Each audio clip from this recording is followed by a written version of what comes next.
आज मैं इस प्रेस कॉन्फ्रेंस में कह रहा हूं कि 17 सितंबर को शाम को 7 बजे मैंने नरेंद्र मोदी को 1,000 करोड़ रुपए दिए थे। कर लो गिरफ्तार उनको। ऐसे तो कोई भी इस देश में खड़ा होकर कुछ भी कह देगा। मैं कह रहा हूं कि नरेंद्र मोदी को 17 सितंबर की शाम को 7 बजे मैंने 1,000 करोड़ रुपए दिए थे। गिरफ्तार करोगे इस बेसिस पे नरेंद्र मोदी को? भाई मेरे पास कुछ सबूत तो हो कहने का। कोई तो मैं कहूंगा भाई मेरे पास ये सबूत है, मैंने दिए थे। ऐसे ही कोई कुछ भी खड़ा होकर कह देगा और गिरफ्तार कर लोगे। 100 करोड़ रुपए दिए, 100 करोड़ रुपए दिए गोवा चुनाव। अरे कहां है सबूत? कोई सबूत नहीं है। दिल्ली शराब घोटाले में अरविंद केजरीवाल को नोटिस। सीबीआई के एक्शन पर भड़के केजरीवाल। पीएम मोदी पर लगाए कैसे आरोप। मुद्दा भ्रष्टाचार की जांच है ही नहीं, मुद्दा शराब घोटाला है ही नहीं। ऐसा शख्स देश का प्रधानमंत्री जो सर से लेके पैर तक भ्रष्टाचार के अंदर डूबा हुआ है, उसके लिए भ्रष्टाचार मुद्दा कैसे हो सकता है? पिछले मार्च के आखिरी हफ्ते के अंदर मैंने इतने सारे असेंबली के अंदर इतने सारे गिनाए थे भ्रष्टाचार जो इन्होंने किए हैं, इतने भ्रष्टाचार गिनाए थे। इन्होंने तो मेरे को तभी कह दिया था उस दिन, जिस दिन असेंबली में मैंने स्पीच दी थी, शाम को संजय सिंह का मैसेज आया कि अरविंद जी अब अगला नंबर आपका है। कल सत्यपाल मलिक जी ने एक इंटरव्यू दिया, मैं वो सुन रहा था। सत्यपाल मलिक जी ने कहा मोदी जी को भ्रष्टाचार से कोई परहेज नहीं है।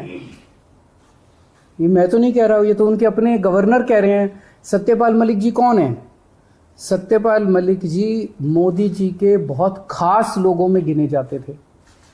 पहले उन्हें जम्मू कश्मीर का गवर्नर बनाया, फिर उन्हें गोवा का गवर्नर बनाया, फिर उन्हें मेघालय का गवर्नर बनाया।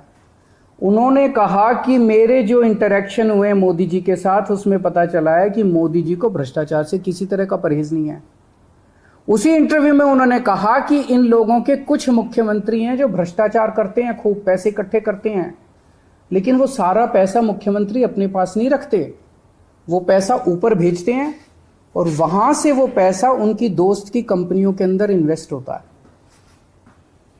मैंने भी तो इसी तरह का कुछ कहा था अपने उसमें।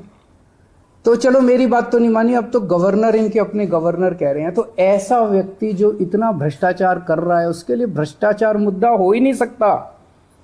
उनके लिए भ्रष्टाचार मुद्दा थोड़ी है। तो फिर ये आम आदमी पार्टी के पीछे क्यों पड़े हैं? 75 साल के भारत के इतिहास में किसी एक पार्टी को इतनी बुरी तरह से टारगेट नहीं किया गया जिस तरह से आम आदमी पार्टी को ये लोग टारगेट कर रहे हैं। नंबर 2 को गिरफ्तार कर लिया, नंबर 3 को गिरफ्तार कर लिया, और उनको गिरफ्तार करने का तो मकसद इनका यही था कि मेरी गर्दन तक पहुंचना। तो अब ये मेरे पीछे पड़े हैं, मुझ तक पहुंचने की कोशिश कर रहे हैं।